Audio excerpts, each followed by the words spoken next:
حضرت عیسیٰ علیہ السلام کے نزول کے بعد دو کام ہوں گے. یہودیوں کا قلع قمع ختم، تمام یہودی، ایک کام تو یہ ہونا ہے. اور نمبر دو، عیسائیت کا ختم ہو جانا. عیسائیت کی نفی کر دیں گے. بھائی تم مجھے خدا کا بیٹا بنائے بیٹھے ہو، میں تم کو خدا کا بیٹا نہیں ہوں، میں تو اس کا بندہ ہوں، رسول ہوں. میں نے تم سے کب کہا تھا کہ مجھے خدا کا بیٹا بناؤ. نمبر دو یہ کہ وہ خنزیر کو قتل کر دیں گے. یعنی یہ تم نے خنزیر کب سے کھانا شروع کر دیا؟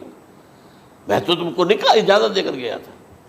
یہ تو شریعت موسوی میں حرام تھا اور میں کہہ کر گیا تھا کہ یہی شریعت تم پر لاگو رہے گی. How come? تم نے کیسے یہ؟ آج بھی بہت سے رومن کیتھولکس جو ہے وہ سور نہیں کھاتے. وہ اس میں ہے ان کے اندر کچھ نہ کچھ بات جو ہے جو حضرت عیسیٰ کی تعلیمات کا کچھ اثر ان کے ہاں ہے. میں تو ایک مرتبہ، یہ 1971 کی بات ہے، 4-5 دن کے لیے برسلز میں رکا تھا، اس لیے کہ وہاں مجھے ایک صاحب نے خط لکھا تھا کہ وہاں ایک نوجوان ہے، ابھی اس میں ایمان لایا ہے اور اس کے کچھ مسائل ہیں، ہم کوشش کر رہے ہیں ان کے مسائل حل کریں. آپ بھی جا رہے ہیں. میں انگلینڈ جا رہا تھا تو واپسی پر آپ ان کے یہاں چند دن ٹھہرے. میں حیران ہوا. ویسے اس نے مجھے اپنے گھر ٹھہرایا نہیں، اس لیے کہ ماں باپ تو اس کے کرسچن تھے اور پولیس کا چیف آفیسر اس کا باپ تھا، چیف آف پولیس فورس. اس نے مجھ سے ایک دن کھانے پہ بلایا، میں ہوٹل میں ٹھہرایا مجھے. اس نے کہا آپ اطمینان سے یہاں کھانا کھائیں، اس گھر میں نہ آج تک کوئی شراب کی بوند آئی ہے اور نہ ہی کوئی بوٹی آئی ہے سور کی. Roman Catholics. اب اکلوتا بیٹا تھا یہ عبدالعزیز، اس نے بعد میں نام رکھا وان کینٹر اس کا نام تھا جو کہ اوریجنل تھا. پھر اس نے نام رکھا عبدالعزیز وان کینٹر، پرانا نام بھی برقرار رکھا. نہایت نیک، نہایت خوبصورت. 28 سال کی عمر تھی اور اس وقت میں نے دیکھا تھا کہ اس کی فقہی معلومات جو ہے میری معلومات سے 10 گنا زیادہ. اس کی وجہ کیا ہے؟ وہ گیا تھا موراکو میں ایز اے ٹیچر ملازمت کرنے، پیسہ کمانے. وہاں وہ مسلمانوں سے اس کا ہوا رفع ضبط ہوا، اسلام کی تعلیمات سامنے آئی، اسلام لے آیا. اب اکلوتا بیٹا ہے اور ماں باپ جو ہے کرسچن کیتھولکس. جب وہاں سے واپس آیا تو پھر کہتے ہیں کہ ہمارے درمیان ایک معاہدہ ہے، وی آر لیونگ ٹوگیدر، لیکن یہ معاہدہ ہے ہم مذہب پہ بات نہیں کریں گے، بس باقی جو بھی ہے وہ ساتھ رہ رہے ہیں. لیکن میں حیران ہوا، مجھے معلوم نہیں تھا. اچھا اس کے بعد اس نے جب اسلام کا فیصلہ کیا تو اس کے سامنے سوال آیا کون سی فقہ اختیار کروں. تو اس نے بڑی جو ہے تھورو اسٹڈی کی ہے تمام فقہوں کی، کمپیریٹو اسٹڈی. ان کو کرنے کے بعد پھر فائنل فیصلہ اس کا یہ تھا کہ حنبلی فقہ میں اختیار کروں. چاروں فقہوں میں سب سے لیٹسٹ حنبلی ہے، یعنی حنفی نمبر 1، پھر مالکی نمبر 2، پھر اس کے بعد شافعی نمبر 3، پھر یہ امام احمد ابن حنبل ہے. اور امام احمد ابن حنبل کے زمانے تک احادیث بہت بڑے پیمانے پر جمع ہو چکی تھی، جبکہ ابھی حضرت امام ابو حنیفہ کے زمانے میں کوئی اتنا زیادہ جو ہے حدیث کا بھی ذخیرہ نہیں بنا تھا. اسی پر تو لوگ حیران ہوتے ہیں کہ زیادہ حدیث امام ابو حنیفہ کے علم میں نہیں تھی، لیکن مجال ہے کہ ان کا کوئی فتویٰ جو ہے کتاب و حدیث کے، کتاب اور سنت کے خلاف ہو. اگرچہ انہوں نے صاف کہا کہ اگر تم پاؤ کوئی ایسی سچی حدیث، پختہ حدیث جو میری کسی رائے کے خلاف ہو تو میری رائے کو دیوار پر دے مارنا اور اس صحیح حدیث کی پیروی کرنا. لیکن ویسے اس کے بعد یہ کمال یہ ہے کہ بہت ہی کوئی شاذ معاملہ ہے کہ جس میں ان کا کوئی فتویٰ وہ کتاب و سنت کے منافی ہو یا سنت کے منافی ہو. کتاب پہ تو سوال پیدا نہیں ہوتا، کتاب تو ساری ان کے سامنے موجود تھی. اس کے بعد یہ ہے کہ یاجوج ماجوج، اصل میں بتا رہا تھا آپ کو کہ جب عیسائیت بھی ختم ہو گئی، یہود ویسے ختم ہو گئے، استیصال ہو گیا، جڑ کٹ گئی. اب عیسائیت گویا کہ اسلام میں ضم ہو گئی. عیسائیت مذہب ختم، یہودی خود ختم. اب یہ طاقت کتنی ہو جائے گی؟ تقریباً 2/3 دنیا آ گئی. تمام اب عیسائی 2 ارب کے قریب ہیں، 1 ارب 90 کروڑ ہوں گے، یا مسلمان بھی 1,50,60 لاکھ ہیں. دونوں کو جوڑ لیجیے کتنے ہو گئے؟ 6 ارب کل آبادی ہے. لیکن اس کے بعد آتا ہے یاجوج ماجوج کا خروج. یہ یاجوج ماجوج میرے نزدیک چائنا اور رشیا ہے. ان کی مجموعی طاقت اتنی ہوگی اور یہ اس طرح آئیں گے ہر اونچائی پر سے اترتے ہوئے پھسلتے ہوئے. جیسے 1962 میں جب وار ہوئی تھی بٹوین چائنا اینڈ انڈیا 1962 میں, تو وہ اس وقت کا نقشہ مجھے آج بھی اخبارات میں پڑھتا تھا تو یاد, waves after waves of Chinese soldiers were coming down the slopes of Himalayas. یہ تو وہ ہے نا جن کی تعداد کا کوئی حساب نہیں ہے.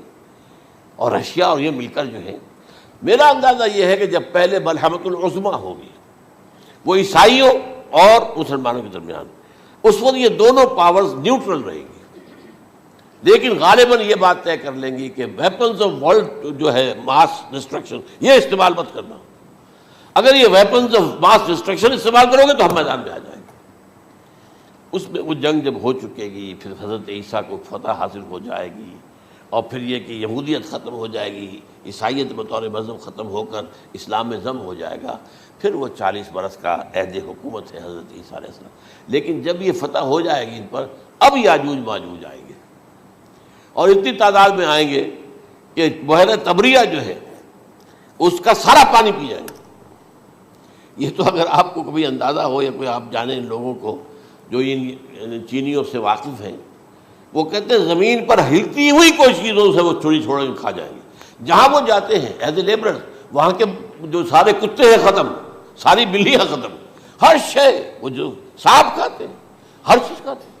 اور یہ تمام ایسٹرن کنٹریز کے اندر ہوتا ہے, بڑی ڈیلیشس ڈشز ہیں یہ سانپ وغیرہ وغیرہ.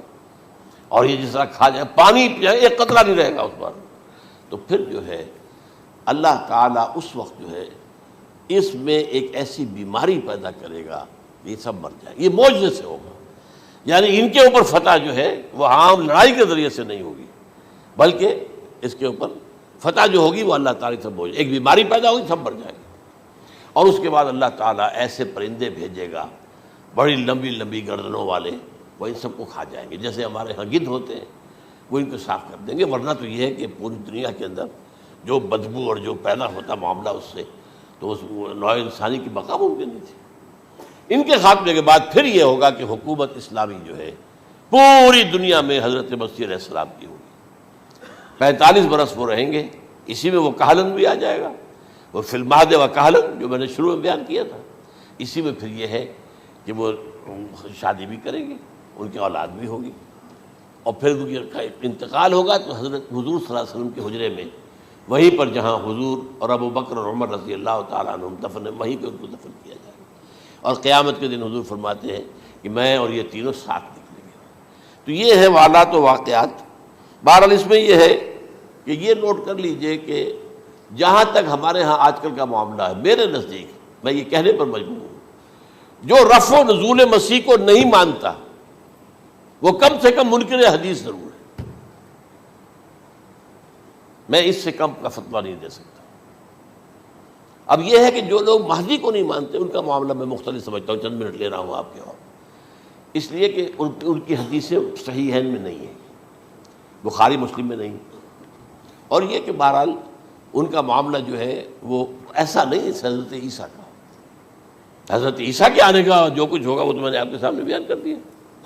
لیکن یہ ہے کہ حضرت مہدی ہمارے نزدیک اس میں خرق عادت کوئی ہے ہی نہیں.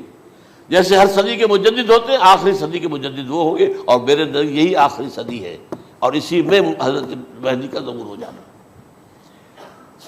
سعودی عرب میں کوئی خانہ جنگی ہوگی کسی بادشاہ کے انتقال پر, اور پھر اس وقت یہ ظاہر ہوں گے. اس وقت ملک کے حالات کو سنبھالنے کے لیے لوگ ان کو زبردستی نکالیں گے, چھپے ہوئے ہوں گے ایک گھر میں. یہ حضرت ام سلمہ رضی اللہ تعالی عنہ کی روایت ہے کہ ایک بادشاہ کے انتقال پر یہ خانہ جنگی ہو جائے گی, اور ایک شخص مدینے سے بھاگ کر مکے میں چھپ جائے گا. یہ تو ہے ان کے الفاظ, میں توجیہ کر رہا ہوں. یہ لوگ ان کی طرف دیکھ رہے ہوں گے کہ یہ جو وقت آیا ہے فتنے کا ہماری قوم پر, ہمارے ملک پر, تو ان کی شخصیت ایسی ہے کہ یہ بیچ میں آئیں, صلح صفائی کرائیں, اور وہ جو ہے اس ذمہ داری سے بچ کر بھاگیں گے اور جا کر مکے میں چھپ جائیں گے. پھر لوگ انہیں تلاش کر کے نکالیں گے اور زبردستی ان کے ہاتھ پر بیعت کریں گے, ورنہ وہ اتنے بڑے منصب کو. اور پھر یہ بھی ہے, ایک حدیث میں آتا ہے یصلحو فی لیلۃ واحدہ, ایک رات میں ان کی مکمل اصلاح کر دیں گے. یعنی اگر کوئی تھوڑا بہت نقص اور عیب کوئی ہوا بھی, کوئی کمی کوتاہی ہوئی بھی, تو اللہ تعالیٰ ایک رات میں اصلاح فرما دیں گے. لیکن ہمارے نزدیک اس قدر کوئی خرق عادت ہے ہی نہیں. البتہ جو کہتے ہیں اہل تشیع وہ خرق عادت ہے کہ ان کے 12ویں امام جو ہے وہ بچپن ہی کے اندر اس خوف سے کہ جو بنو عباس بادشاہ ہیں وہ ان کو قتل کر دیں گے تو وہ ایک غار میں چھپا دیے گئے. اب وہ 1200 برس سے اس غار کے اندر چھپے ہوئے اور اس کے بعد وہ ظاہر ہوگی، وہ امام مہدی ہوں گے. اس میں خرق عادت ہے، لیکن میں یہ کہتا ہوں کہ محض خرق عادت کی بنیاد پر ہم اس کی نفی نہیں کریں گے. کیوں؟ کیا ہم یہ نہیں مانتے کہ اصحاب کہف 300 برس تک سوئے رہے؟ یہ کیا عام بات ہے؟ حضرت عزیر علیہ السلام اللہ نے انہیں موت دی، موت، اور 100 برس کے بعد زندہ کر کے اٹھا لیا. تو خرق عادت حضرت عیسیٰ کو ہم اتنا بڑا خرق عادت مانتے ہیں کہ اٹھا کر آسمان پر، تیسرے آسمان کے اوپر ہیں، موجود ہیں، اب بھی ہیں. شب معراج میں تیسرے آسمان پر حضور کی ملاقات ان سے ہوئی. تو یہ خرق عادت کی بنیاد پر نفی نہیں ہم کرتے، ہو سکتا ہے، لیکن یہ کہ اس کے لیے ہمارے پاس کوئی دلیل نہیں، کوئی احادیث نہیں، کچھ نہیں، اس لیے ہم اس کو نہیں مانتے. البتہ خود وجود جو ہے حضرت مہدی کا وہ کوئی عجیب بات نہیں ہے. وہ تو جیسے پہلے بھی آئے ہیں ہمارے مجددین، ایسے مجدد ہوں گے اور دین کو تازہ کر دیں گے. ایک صحیح اسلامی ریاست جو ہے وہ عرب میں قائم ہو جائے گی دوبارہ. حضور نے فرمایا وہ عدل اور انصاف سے عرب کو اسی طرح بھر دے گا جیسے کہ وہ اس سے پہلے ظلم اور جور اور زیادتیوں کے سے بھری ہوئی ہوگی. تو یہ کام ہوگا، یہ تو مجدد کا کام ہوتا ہی ہے اس حوالے سے. لیکن بہرحال میں نے پھر بھی کہا کہ اگر احادیث کی کمزوری کی وجہ سے کہ صحیح عین میں نہیں ہے، اگر کوئی شخص انکار کرے تو مجھے کوئی اعتراض نہیں ہے، ٹھیک ہے. لیکن جو حضرت عیسیٰ کے رفع سماوی اور حضرت عیسیٰ کے نزول کا انکار کرتا ہے وہ کم سے کم، میں انہیں اور آگے کوئی فتویٰ نہیں دیتا کہ وہ کافر ہو گئے یا یہ ہو گئے یا وہ ہو گئے، لیکن منکر حدیث کے لائن میں تو وہ لازماً کھڑے ہو گئے، کیونکہ اتنی واضح اور پکی حدیثیں ہیں